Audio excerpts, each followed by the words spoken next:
کہ ہم نے ایسے ایسے واسطے اور وسیلے بنا لیے جو ہم کو اللہ تعالیٰ کے ہاں ہماری مغفرت اور ہماری بخشش کروا دیں گے، اور ہم دوزخ میں نہیں جائیں گے۔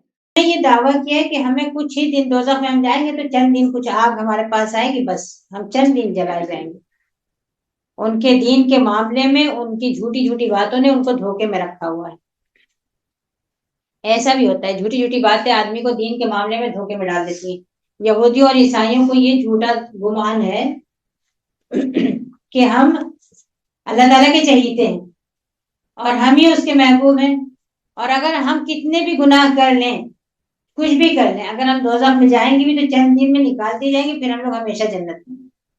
یہ تو ان کی بات ہو گئی۔ آج مسلمانوں کا کیا حال ہے، ان کو دیکھیے آپ، کیا بات ہے، مسلمان کس ذات میں ہے، ان کو کس چیز کا دعویٰ ہے، جو وہ دین سے اتنا دور ہے، شریعت سے دور ہے، قرآن اور حدیث پر الماریوں کے اندر رکھ دیا ہے، مدرسے بند ہو گئے ہیں، اپنی زندگی جی رہے ہیں، جو چاہ رہے ہیں کر رہے ہیں۔ کیوں؟ ان کو کس بات کا؟ اس لیے کہ ان کے بھی دین کے سلسلے میں ان کو دھوکا ہے۔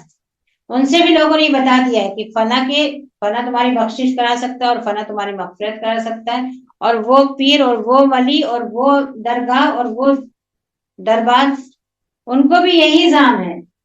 باقاعدہ کھل کے لوگوں نے کہا ہے کہ تم فکر مت کرو، ہم تمہاری بخشش کرائیں گے۔ کون ہوتا ہے یہ کہنے والا کہ ہم تمہاری بخشش کرائیں گے؟